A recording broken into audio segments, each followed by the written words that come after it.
Lucas 18:1. Abra sua Bíblia. Vamos à palavra de Deus. Contou-lhe também uma parábola sobre o dever de orar sempre e nunca desfalecer. Quem contou-lhe essa parábola? Quem? Jesus. Presta atenção, irmãos.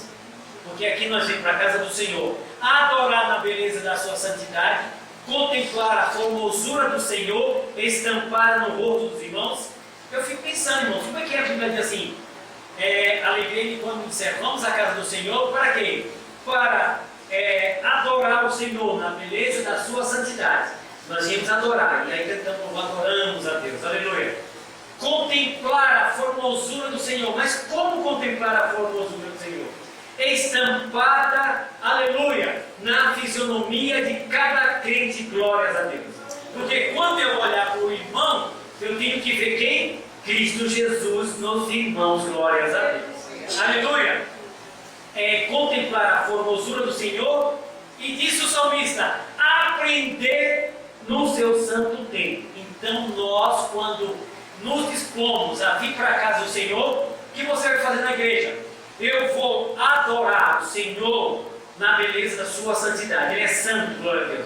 Eu vou contemplar, eu vou ver a formosura do Senhor estampada no rosto dos irmãos, e eu vou aprender no seu santo templo a palavra do Senhor.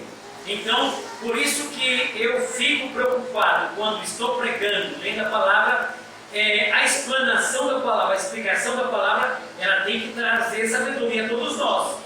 É isso que nós fazemos aqui. Vamos aprender mais. Contou-lhe também uma parábola sobre o dever de orar e nunca desfalecer. Quem contou a parábola? E o que é parábola? Parábola é uma história contada por alguém para anunciar umas verdades. Quando você não quer falar uma verdade diretamente, você quer parafrasear, você quer enfeitar, você conta uma história. E no português, agora acabou, a última lei aí da gramática, a mudança da gramática, acabou aquela história que dizia que nós tínhamos duas palavras, história e história no português. Nós tínhamos isso, não temos mais. Antes nós tínhamos história com H e história. Qual que era a diferença? História com H era verdade, história do Brasil. História com E era história do Cebolinha, história do Cascão, história da Magali, história do Tio Patinha, coisa que não existe, é só história. E aí você dizia assim para a sua criança, para o seu menino, para com essa história, menino, para com essa ele contava uma história. E aí você dizia assim, para com essa história, menino. Por quê? Não era verdade. Mas quando era verdade, deixa eu lhe contar uma história, uma coisa verdadeira. Mas a parábola, irmãos, não é uma mentira. Parábola é uma coisa que eu quero contar, algo acontecido, não quero causar um impacto maior. Ou eu quero contar uma verdade com explicações diferenciadas para que a pessoa possa entender. Por isso que Jesus se valia das parábolas. Por isso que diz parábolas. E aí Jesus foi propor para eles ouvir uma parábola contada por Jesus, inventada por Jesus, uma história inventada por Jesus, e ela era sobre um tema. Qual que era o tema? Dever de sempre orar, de orar sempre, e nunca desfalecer. Então, a parábola contada por Jesus, que nós vamos ler agora, era sobre o dever de orar, como sobre o dever de orar sempre. Nós devemos fazer uma coisa sempre, orarmos. Glórias a Deus. E nunca desfalecer. Podemos desfalecer de tudo, mas nunca da oração. Glórias a Deus. E Paulo, escrevendo à igreja de Tessalônica, ele diz o seguinte: orai sem cessar. Orai sem cessar. Irmãos, que coisa gloriosa é o privilégio de orar e poder orar sem cessar. Sem cessar é o seguinte, sem parar. Nós vivemos uma vida de oração, orando. Não é só naquele momento de dizer, oh meu Deus, e aí o carro ia bater, pensamento em Deus, é 40 minutos lá do metrô Itaquera até lá do outro lado no Jabaquara. E aí você vai passar de um metrô para outro. Aí você senta ali, pega o metrô de manhã e você fecha os olhos e vai falando com Deus, vai orando. Isso é oração. Ou quando você está num ônibus muito lotado, segurando lá no, não sei nem como é que o nome daquele ferro de segurança, mas aí você, ao invés de estar olhando para as coisas, você resolve orar. Isso é oração. Ou quando você está em casa lavando a roupa lá no tanque, ou aí, mulher agora lava a roupa no tanque, já joga lá, ou está jogando lá na máquina de 10 quilos, 15 quilos, 14 quilos, está colocando todas as roupas lá, e agora vai o seu mãe. Você está, glória a Deus, vai orando, vai abençoando, vai dando, e vai lembrando, vai orando. Isso é a oração, glórias a Deus. Aleluia! Isso é orar sem cessar. E Jesus falou que nós temos que ter, é um dever de orar sempre e nunca desfalecer. E Paulo acrescenta, orai sem cessar, glórias a Deus.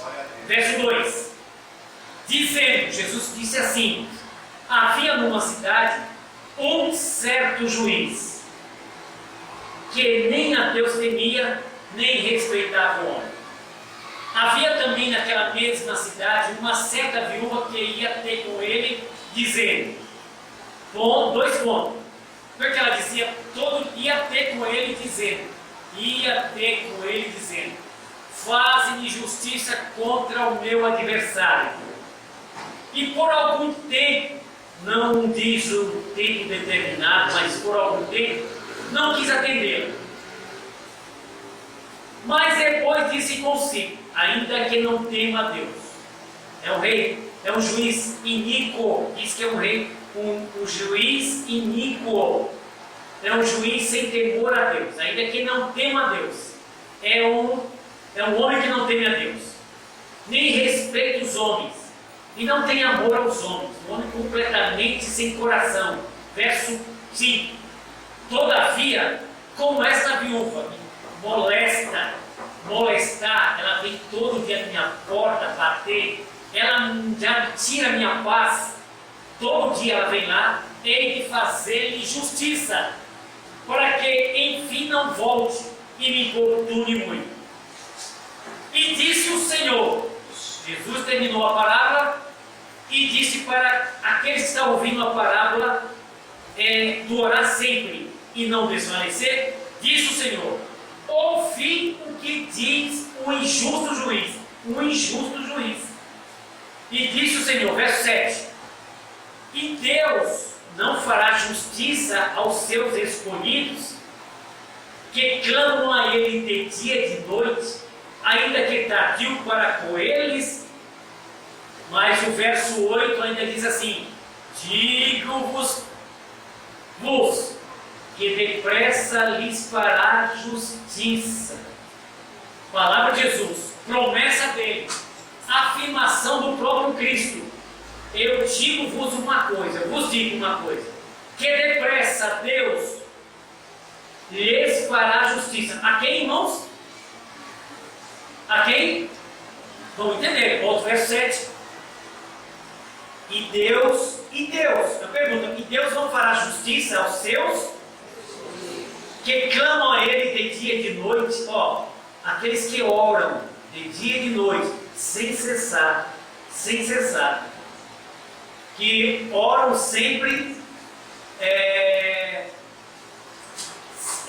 perseverantemente, aí ele fala assim, ainda que tardio para com eles. O que é tardio, irmãos? Aquele que tarda, aquele que demora um pouco, ainda que tardio para com eles. Mas quando ele fala tardio, o próprio Jesus diz o seguinte, verso 8, digo-vos, que depressa lhe fará justiça. Se é tardio para com ele, depressa lhes fará justiça. Agora, ele muda, põe um ponto, encerra aquela história, muda completamente de assunto e diz, quando, porém, o Filho do Homem, falando dele próprio, Jesus, o Filho do Homem, porque em Lucas ele é o Filho do Homem.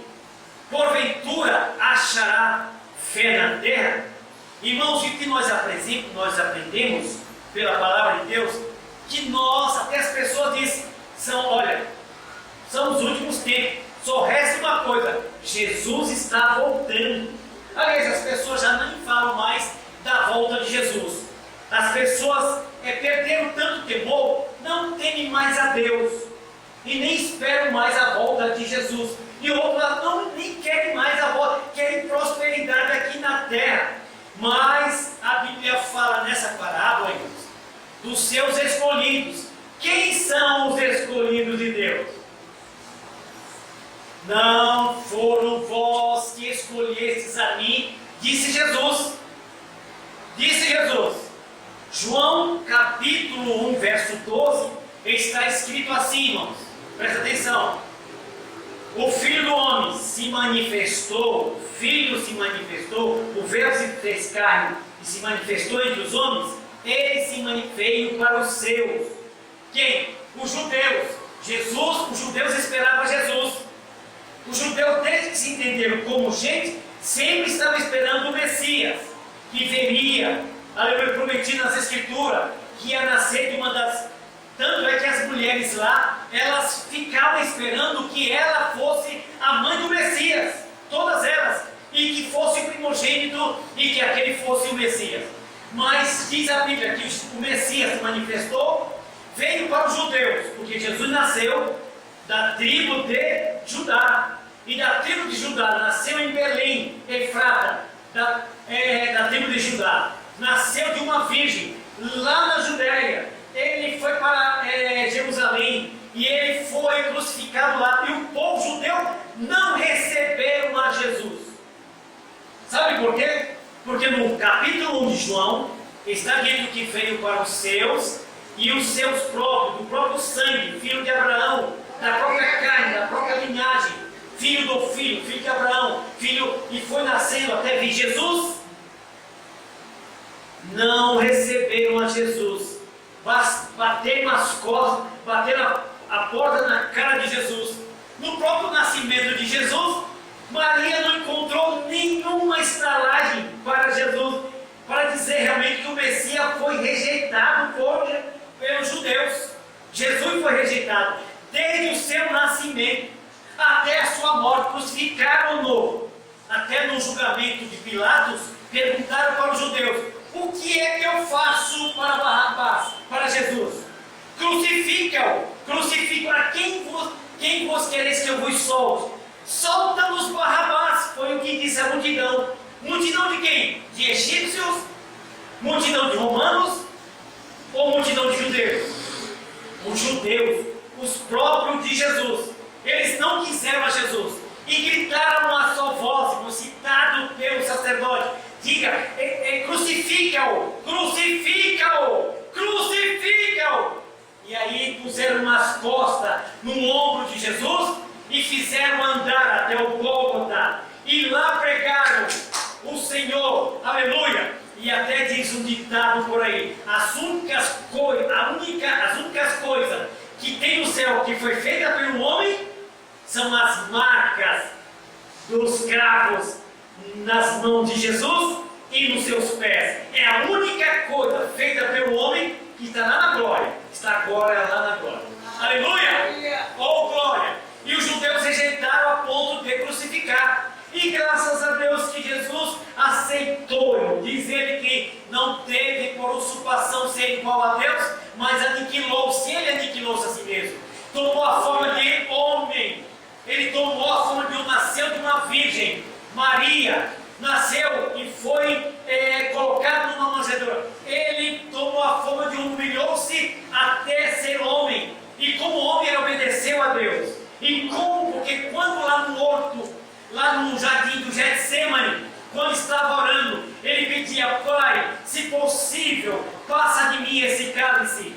Silêncio no céu. Pai, se possível, passa de mim esse cálice.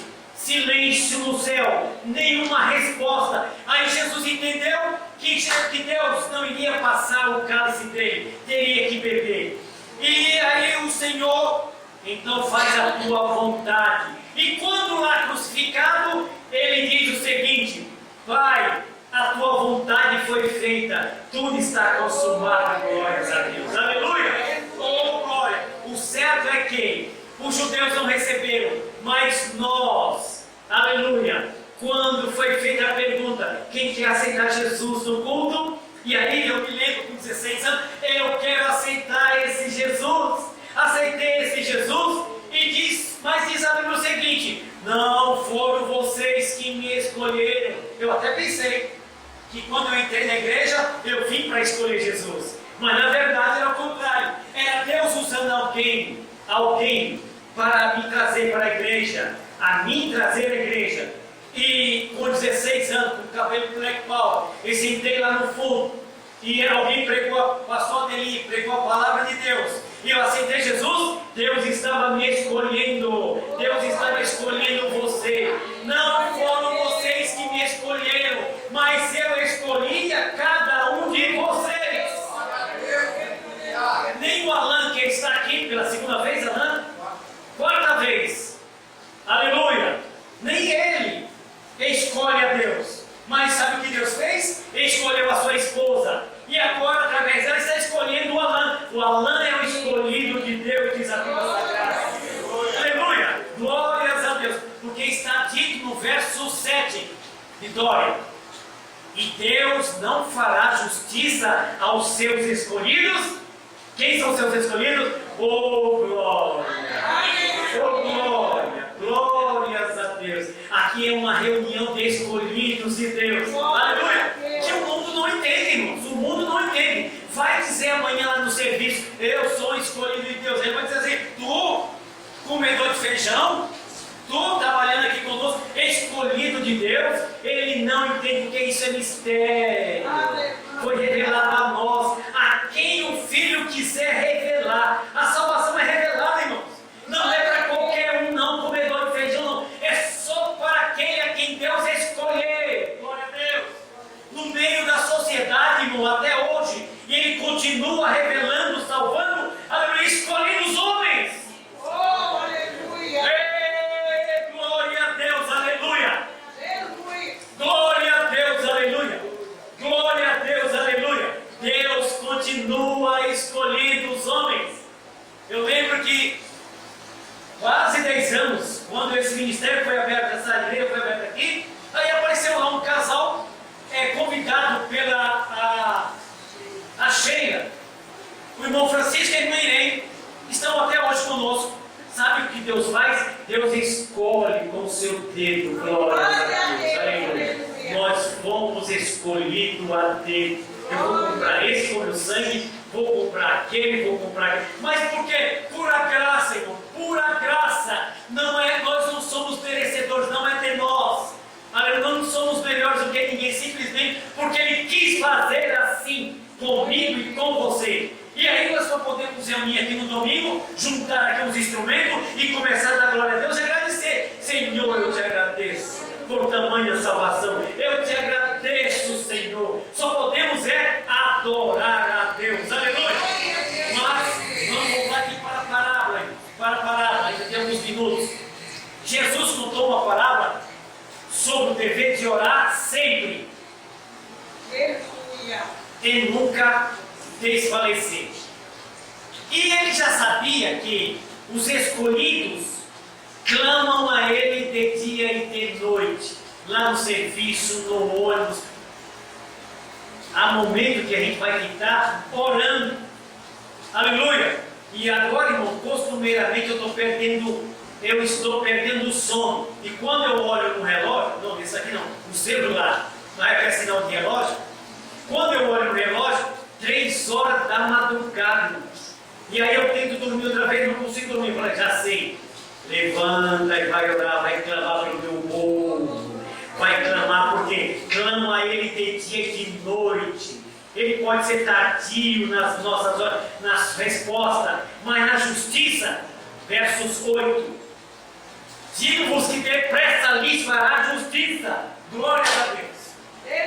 Aleluia. Por que, irmãos? Vejam só, Jesus fala de uma parábola que tem 3 personagens. começa no verso de número 2. Dizendo: havia na cidade um certo juiz. Homem ímpio não é figura de Deus. Por quê? Não temia Deus, nem respeitava os homens, as criaturas que o próprio Deus criou, mas era exatamente algo que era do inimigo. Inimigo do próprio homem, porque não temia Deus e não respeitava o homem, é propriamente inimigo da nossa alma e das nossas vidas. E Jesus fala desse personagem. Era inimigo. Vamos falar de outro personagem. Primeiro, um certo viúvo, um certo juiz. Qualidade dele: não temia Deus, não respeitava o homem. Próximo verso. E havia uma segunda personagem. Havia também naquela mesma cidade uma certa viúva que ia ter com ele dizendo: faz-me justiça contra o quê? Ela dá adjetivo, que é uma palavra, desde ontem falando em português. Ela dá adjetivo. Adjetivo é a palavra que dá qualidade ao ser. É assim que a gente aprende lá na escola. Adjetivo, ele é adversário. Mas ela também dá um pronome para esse, um pronome possessivo. De quem é esse adversário? O justo juiz? De quem é? Meu. Se é meu, na parábola era da viúva. Ela diz que aquele juiz, o homem da lei, poderoso na assinatura da lei, o homem poderoso para resolver problemas, o homem pago pelos nossos impostos, talvez até da viúva, para resolver o problema dela, o homem que tinha o dever de assistir a viúva, o homem que deveria estar a favor da viúva, tornar-lhe adversário dela. Covardia. Porque ela era uma viúva. Porque Jesus usa uma viúva. Porque a viúva é uma mulher, naquela época, a mulher já tinha um significado menor do que o homem, era depreciativo ser mulher. Mulher, na época de Jesus, só servia para procriar, era como que um animal de procriação, não tinha valor nenhum. Sabe quem veio valorizar as mulheres? O próprio Jesus. Sabe por quê? Porque a primeira pessoa que viu Jesus depois da ressurreição foi uma mulher. Oh, glória! As mulheres dão glória a Deus. Estão sabendo disso? A mulher não poderia entrar onde um homem entrava. Se era um cemitério para fazer um velório ou enterrar alguém, a mulher não poderia, só os homens. Depois que os homens saíssem, aí entrava alguma mulher. A mulher não poderia ir nem na sinagoga, melhor, ouvir a leitura da Bíblia. Tinha no templo um lugar reservado, separado, chamado Pátio das Mulheres, porque mulher não poderia entrar. Mulher não poderia ser sacerdotisa. Mulher não poderia pregar de Jesus. Mas Jesus falou assim, chamou a mulher: vai anunciar os teus que Jesus vive. E saiu aquela desvaiada, louca, gritando: Jesus vive! Jesus ressuscitou! Jesus vive! Olha quando ele entrou na sala onde estavam os discípulos, todos comendo, aquela mulher chegou com ímpeto, aquela mulher chegou alucinada, corajosa, dizendo: olha, discípulo, Jesus vive! E vive coisa nenhuma, e entregou assim pelo paletó de Pedro: Pedro, Jesus vive, eu vi com meus próprios olhos, ele mandou anunciar a vocês, glória a Deus, aleluia, aleluia, aleluia, Jesus vive. Foi a mulher que anunciou, glórias a Deus. Oh glória, oh glória. Jesus foi o primeiro a dar importância para a mulher, e daí por diante a igreja toda é mulher. Mas ele fala agora que a mulher é uma viúva. E quando a mulher já era depreciada pela lei, pelo costume, pelo machismo da época,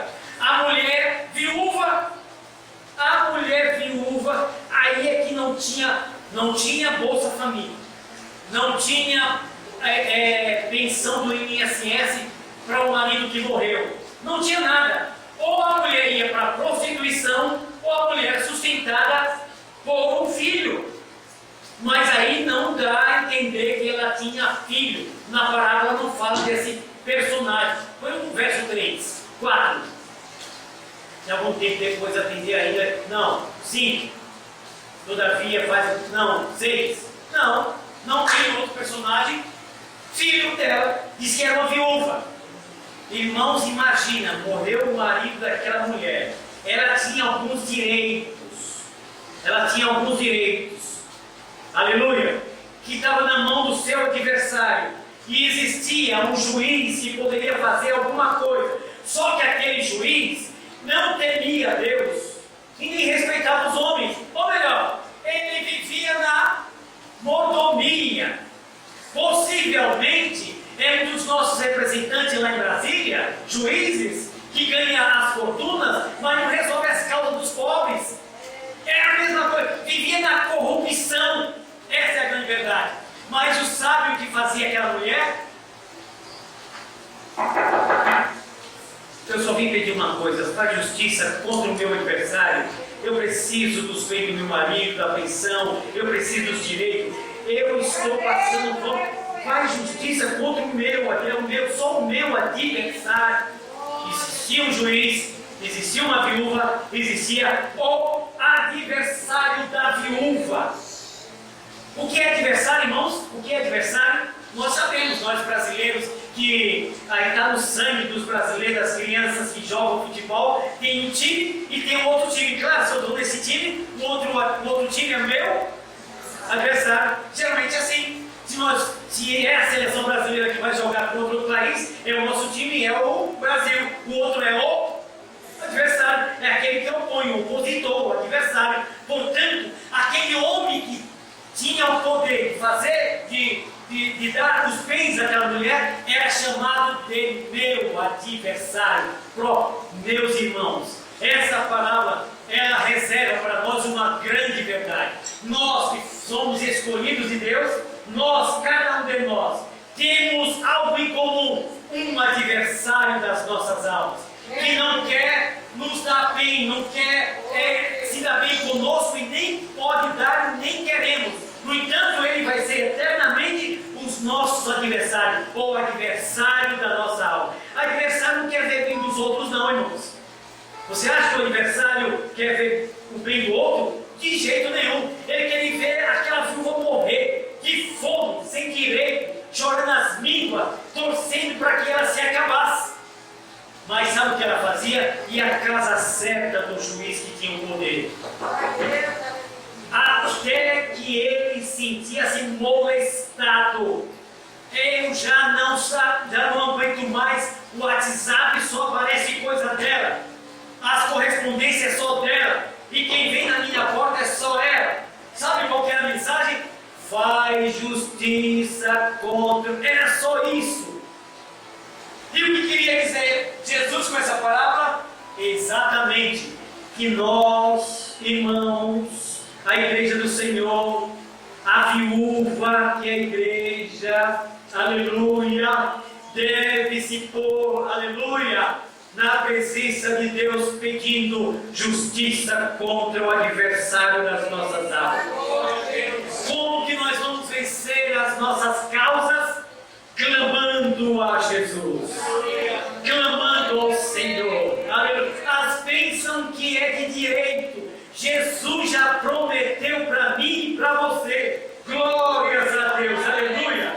Nós temos, aleluia, o dever de orar sempre e não desfalecer. Saiamos daqui nesta noite mais uma vez, memorizando a palavra de Deus, aprendendo a palavra de Deus, que uma coisa que nós devemos fazer é oração, intercessão, adoração.